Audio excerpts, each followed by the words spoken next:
أما بعد فأعوذ بالله من الشيطان الرجيم بسم الله الرحمن الرحيم كلوا واشربوا ولا تسرفوا إن الله لا يحب المسرفين صدق الله العظيم وبلغنا رسول النبي الكريم الصلاة والسلام عليك يا سيدي يا رسول الله وعلى آلك وأصحابك يا حبيب الله. عزت و احترام کے لائق نمازی بھائی دوستوں بزرگوں، اللہ کی عزت کا داتا ماننا کا شکر ہے جس کی توفیق سے تعلیم و تربیت کی کا برکت کریوں میں اکثر حاضر ہے. دعائیں کرنے کے بعد یہ برکت والی گھڑیاں ہم سب کے لیے دین اور نجات کا ذریعہ فرمائے.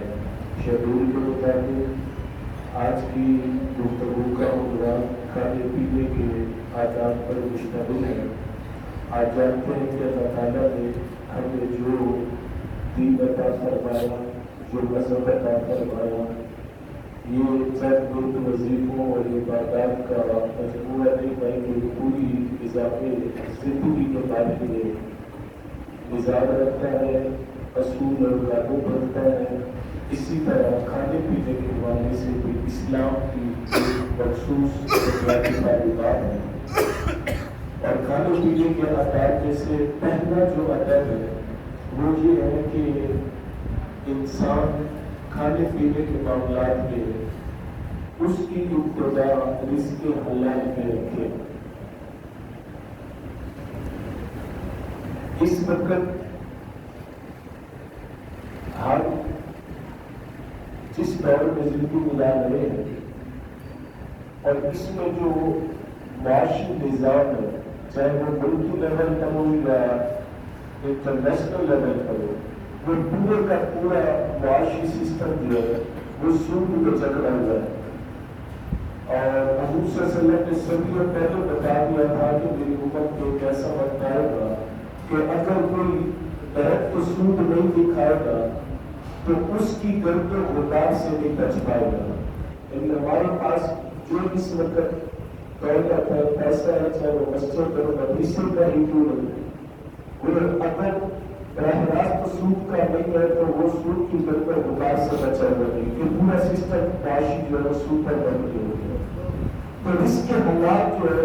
یہ کھانے پینے کے آداب میں بنیاد ہے کہ جب یہ ادب پورا ہوتا ہے تو اللہ اس کھانے کو، اس پینے کو بولنے کے لیے برکت والا بنا دیتا ہے. آج آپ دیکھتے ہیں کہ معاشرے میں جو طرح طرح کی بیماریاں پھیل چکی ہے، بے وقتی پھیل چکی ہے، اس کی ایک وجہ یہ ہے کہ کھانے پینے کے آداب میں یہ بنیادی اصول جو ہے کارکروانے ہیں. اور ہم نے اپنے اصول بنا رکھے ہیں کہ ہم کوشش کرتے ہیں کہ ہمارا جہاں کوئی دور بیچ لگے، جس کو جتنا نچوڑ سکے، جس کو جتنا دھوکہ دے سکے ہم دے دیں. اور معصومیت سے اپنا ادارہ بنایا ہوا ہے کہ وہ کر رہا ہے تو میں کر دوں گا تو کیا ہو جائے گا. اس کو یہ چوری کر لی، وہ ڈکیتی کر لی، اس نے فلاں کا کھا لیا، اس نے فلاں کا کھا لیا. نہیں، بلکہ آپ نے اپنا حساب کتاب اپنے رسول کو دینا ہے، کسی کا نہیں دینا.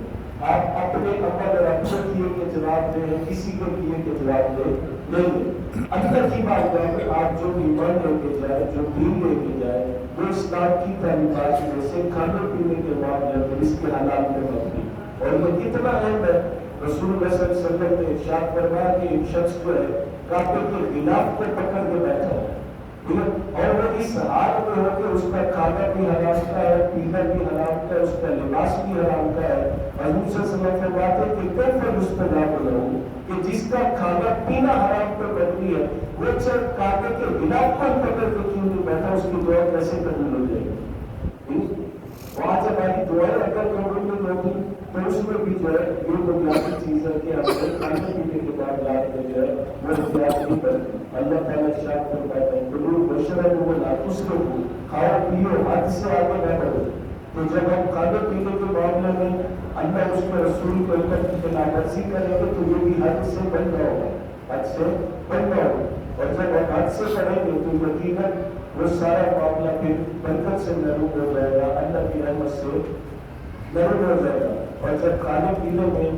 اللہ اس کے رسول کے حکم کی تعمیل ہو تو پھر برکت کیا ہوتی ہے کہ حضور صلی اللہ علیہ وسلم کو یمن کے بادشاہ نے ایک تک تحفے میں دیا. بڑی دلچسپ بات کہ یمن کے بادشاہ نے حکیم دیا حضور کو تحفے میں کہ اے مسلمانوں کے نبی آپ کو گفٹ ہے، تحفہ ہے۔ حضور صلی اللہ علیہ وسلم نے مسجد نبوی کے ساتھ ہی اس حکیم کو ایک کلینک بنا دی، دکان بنا دی کہ بادشاہ نے ہمارے ساتھ محبت کا اظہار کیا، تحفہ بھیجا، تو آپ جو ہے نا آپ کو بیچ کے لوگ لاکھ کریں۔ آپ حیران ہو گئے، سیرت نگاروں نے بڑا واضح انداز میں یہ بات لکھی ہے کہ وہ یمن کا ڈاکٹر حکیم 3 سال مسجد نبوی کے پاس کلینک، دکان، شفا خانہ بنا کے بیٹھا رہا۔ 3 سالوں میں نہ حضور کا کوئی صحابی بیمار ہوا، نہ مدینے کا کوئی شخص بیمار ہوا۔ 3 سال میں اور ان کے روز میں تمہارے سے 3 سال کے بعد نہیں، جب 3 سال گزر گئے تو وہ حضور کی بارگاہ میں عرض کرتا ہے، رسول اللہ آپ کے ماننے والے تو یہ بیمار نہیں ہوتے، آپ نے ان کو پتہ نہیں کیا وظیفہ بتا رکھا ہے، ان کو کیا آپ نے غذا کھلا رکھی ہے، یہ بیمار نہیں ہوتے تو میں یہاں بھولا بیٹھا رہتا ہوں، کوئی مریض نہیں آتا، کسی کی میں رہنمائی نہیں کرتا، آپ مہربانی کریں مجھے اجازت دیں میں واپس یمن چلا جاؤں تاکہ وہاں لوگوں کی خدمت کروں، اللہ کی مخلوق کے کام ہو۔ تو حضور اکرم صلی اللہ علیہ وسلم نے جو جملہ ارشاد فرمایا گا وہ پوری میڈیکل سائنس جو ہے وہ حضور نے ایک جملے میں بیان کر دی۔ حضور نے فرمایا کہ تم بچا کہہ رہے ہو، تم ٹھیک کہہ رہے ہو کہ تمہارے پاس کوئی مریض نہیں آ رہا ہے، اور میں تمہیں اجازت دیتا ہوں کہ تم یمن بھی جا سکتے ہو۔ آقا کریم نے فرمایا کہ میری امت کے لوگ جب اس وقت کھائیں گے کہ ان کو بھوک لگی ہوگی اور ابھی بھوک باقی ہوگی، یہ کھانا چھوڑ دیں گے تو کبھی بیمار نہیں ہوگی، کبھی بیمار نہیں ہوگی۔ یعنی کب کھانا ہے؟ جب بھوک لگی ہے، اور کب چھوڑ دینا ہے کہ جب 2-4 آنے کی ابھی تلک باقی ہو، ٹھیک ہے۔ اور ہم کیا کرتے ہیں؟ ہم تو کھانے کے ساتھ وہ حشر کرتے ہیں کہ شاید وہ اندر سے کھانا بھی ہاتھ چھوڑ رہا ہے کہ بھائی میرے نام کی کری جا رہے ہیں، ٹھیک ہے۔ شادیوں کے معاملات میں دیکھ لیں، خوشیوں غمیوں کے معاملات میں دیکھ لیں، ٹھیک ہے۔ تو میں شادیوں میں تو آپ نے خود ہی مقصد دیکھا ہوگا کہ بندہ وہ جج نہیں کر پاتا کہ مطلب ہم انسانی معاشرے میں رہ رہے ہیں، کہاں پہ رہ رہے ہیں، کہ خوشی پہ جائے، غمی پہ جائے تو وہاں پہ جانا اس لیے ہوتا ہے کہ آپ نے بلانے والے کی دعوت کی لاج رکھی ہے، ٹھیک ہے۔ اس لیے سے نہ جائے کہ ہمارے وہاں پہ یہ ہفتے میں جو ہے کھانا پورا کرنا ہے، ٹھیک ہے۔ اور پھر افسوس ہوتا ہے کہ جو لوگ کھانے پینے کے معاملات میں یہ بدتمیزی اور بدتہذیبی کا معاملہ کرتے ہیں، وہ اس دعوت سے پہلے کہاں سے کھاتے پیتے ہیں اور اس دعوت کے بعد پھر کیسے کھاتے پیتے ہیں، ٹھیک ہے۔ اور اس لیے کھانے کے معاملے میں ہمیں ہر چسکا پوائنٹ کا وزٹ کرنا ضروری نہیں ہے، ٹھیک ہے۔ ہر ذائقہ ریسٹورینٹ کا وزٹ کرنا جو ہے وہ ضروری نہیں ہے، ہر سیکنڈ لائف اور تھرڈ لائف پہ جانا جو ہے وہ ضروری نہیں ہے، بلکہ ہمیں جو ہے اسلامی تعلیمات کے مطابق یہ سمجھنا ضروری ہے کہ کون سا کھانا میرے لیے کیسے کھاؤں اور کتنا فائدہ مند ہے اور کتنا فائدہ مند نہیں ہے۔ اور کھانے پینے کے انداز میں ایک بنیاد اس کی رزق حلال میں رکھیں، کسی کو دیکھ کے مقابلے بازی میں نہ آئے کہ اگر میں نے یہ حرام کا معاملہ نہ کیا تو وہ آگے نکل جائے گا، اگر یہ میں نے جو ہے غلط راستہ اختیار نہ کیا تو یہ ہو جائے گا، بالکل اس چکر میں نہ کسی سے مقابلے بازی کا تصور مال کی کمائی میں تو کرے ہی نہیں ہے، ٹھیک ہے۔ کیونکہ جب آپ یہ تصور بنا دیں گے یقیناً آپ کو جو ہے وہ 2 نمبر طریقے سے پیسہ اکٹھا کرنا پڑے گا، اور جب وہ 2 نمبر طریقے کے راستے پہ چلے گی اس کی پھر لمٹ نہیں، اس کے پھر برے اثرات کھانے کی شکل میں، پینے کی شکل میں، لباس کی شکل میں، بچوں کی نافرمانیوں کی شکل میں، گھریلو افراتفری کی شکل میں، اس کی کئی شکلیں وہ پھر بن کے سامنے آتی۔ تو اس لیے ایک ادب کھانے کا یہ ہے کہ اس کی ابتدا وہ رزق حلال کر کے، چاہے سوکھی روٹی ہی کیوں نہ ہو، چاہے سوکھی روٹی ہی کیوں نہ ہو، خشک روٹی ہی کیوں نہ ہو، اگر وہ رزق حلال پر بنتی ہے تو وہ تمہارے لیے دنیا میں بھی پیسے بنتا ہے اور مرنے کے بعد بھی نجات کا ذریعہ ہے۔ اور اس کے بعد یہ کہ تب کھانا کھائیں کہ جب بھوک لگی، اور اس وقت کھانا چھوڑ دیں کہ جب ابھی بھوک باقی ہے۔ یہ نہیں ہے کہ آپ کسی جگہ گئے تو وہاں پہ کوئی 5-6 ڈشیں پڑی ہے تو یہ ضروری نہیں ہے کہ کوئی آپ ڈش پہ ہی آپ جو لڑکے سے اپنا نام لکھوا دیں اور کہیں گے یہ بھی کھانا ہے، یہ بھی کھانا ہے، یہ بھی کھانا ہے۔ جتنا آپ کی کیپیسٹی ہے، بیٹا ہے، جتنی طلب ہے، جتنی صحت اجازت دیتی ہے، اسلامی تعلیم اجازت دیتی ہے اس کو مطابق کریں۔ اس کے بعد یہ ہے کہ کھانا کھاتے ہوئے بسم اللہ الرحمن الرحیم سے ابتدا کی جائے۔ حضور صلی اللہ علیہ وسلم فرماتے ہیں کہ جب کھانا کھاتے ہوئے بسم اللہ پڑھی جاتی ہے تو اللہ اس کھانے کو شیطان سے بچا لیتا ہے، ٹھیک ہے؟ تو اس پر اہتمام ہونا چاہیے۔ پھر کھانے کا عادت یہ ہے کہ جب بھی کھائے اکیلے کھائے، مل کے کھائے،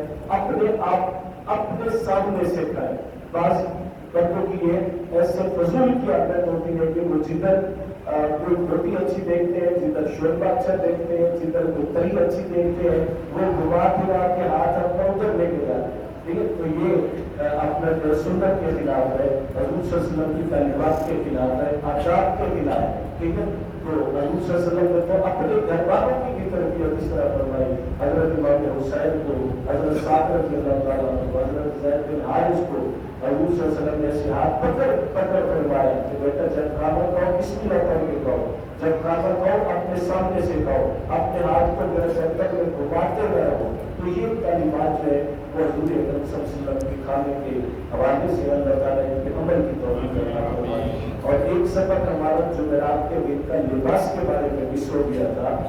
اس حوالے سے بھی دو باتیں میں ضرور عرض کروں گا۔ عید کی شاپنگ جاری ہے، کپڑوں کی خریداری کا ماحول جو ہے وہ بنتا جا رہا ہے، ٹھیک ہے؟ اور ابھی چادر آپ کو نہیں پڑے کیا سے کیا ہو جائے گا پھر، تو اس حوالے سے دو باتیں آپ کے ذہن میں رہیں۔ اللہ تعالیٰ نے سورہ اعراف میں ارشاد فرمایا یا بنی آدم، اے اولاد آدم، کہ ہم نے تمہارے لیے لباس اتارا ہے، یواری سواتکم وریشا۔ اللہ نے لباس کا مقصد بیان کیا کہ میں نے تمہیں لباس کی نعمت عطا کی ہے۔ یہ لباس اللہ کی نعمتوں میں سے نعمت ہے، ٹھیک ہے؟ یہ وہ دور گزرا ہے کہ جب لباس کا تصور ہی نہیں تھا، لوگ اپنے تن کو ڈھانپنے کے لیے پتوں کا سہارا لیتے تھے، غاروں کا سہارا لیتے تھے، جھاڑیوں اور درختوں کا سہارا لیتے تھے۔ اللہ تعالیٰ نے جو لباس عطا فرمایا اور لوگ جو ہے اپنے آپ کو ڈھانپنا شروع ہو گئے، ٹھیک ہے؟ اب وقت گزرنے کے ساتھ ساتھ ہمارا موجودہ معاشرہ فیشن کے نام پہ اور نئے ڈیزائنوں کے نام پہ، نئے برانڈوں کے نام پہ وہ اس طرف جا رہا ہے کہ لباس کو بھی لباس کی ضرورت پڑتی جا رہی ہے۔ لباس کو بھی یعنی ایسے لباس آ گئے ہیں کہ اس لباس پر بھی پردے کی ضرورت ہے، جبکہ لباس کا مقصد کیا ہے کہ وہ تمہیں اس لیے دیا تاکہ وہ تمہارے سطر کو ڈھانپے، تمہاری شرمگاہوں کو چھپائے۔ یہ لباس کا پہلا آدر ہے کہ وہ تمہارے وجود کو چھپا دے۔ یہ نہیں ہے کہ ٹائٹ لباس پہن کے آپ اپنے جسم کی نمائش کرتے ہوئے، یا ایسا لباس پہن کر تم اپنے جسم کو دکھاتے ملو، بلکہ اس کا ادب بھی پہلا یہ ہے کہ یوار سواد ہے کہ وہ تمہاری شرمگاہوں کو ڈھانپے۔ اگر ہمارا لباس ہمارے جسم کو ڈھانپ نہیں رہا، ہماری شرمگاہوں کو ڈھانپ نہیں رہا، تو وہ ہمارا لباس جو ہے وہ پرانی حکمت کے برعکس ہوگا اور وہ مناسب نہیں ہوگا۔ پھر یہ ہے کہ وریشہ، اور وہ لباس جو تمہارے لیے زینت کے طور پر میں نے اتارا ہے، تو بدلتے ہوئے حالات کے پیش نظر جو ہے بچے خریداری کریں یا بچیاں خریداری کریں، خود کرو یا کسی سے کرواؤ، لباس کے معاملے میں جو ہے یہ شرم و حیا کا فائدہ ضرور رہنا چاہیے۔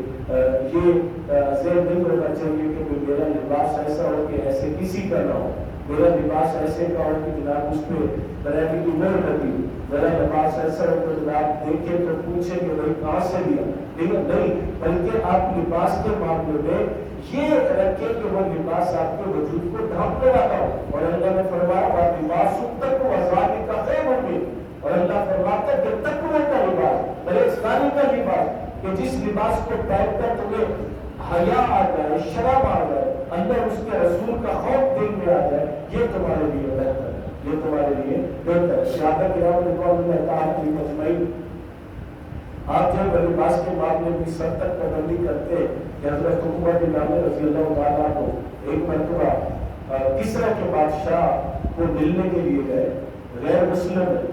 دربار میں پہنچ چکے، درباریوں نے دیکھا کہ آپ نے حضور صلی اللہ علیہ وسلم کی سنت کے مطابق نیچے چادر باندھی ہوئی ہے، تہبند باندھا ہوا ہے، اور اوپر آپ نے جو قمیص پہنی ہوئی، تو درباری کہنے لگے کہ اگر آپ نے بادشاہ کو ملنا ہے تو یہ لباس اتارو،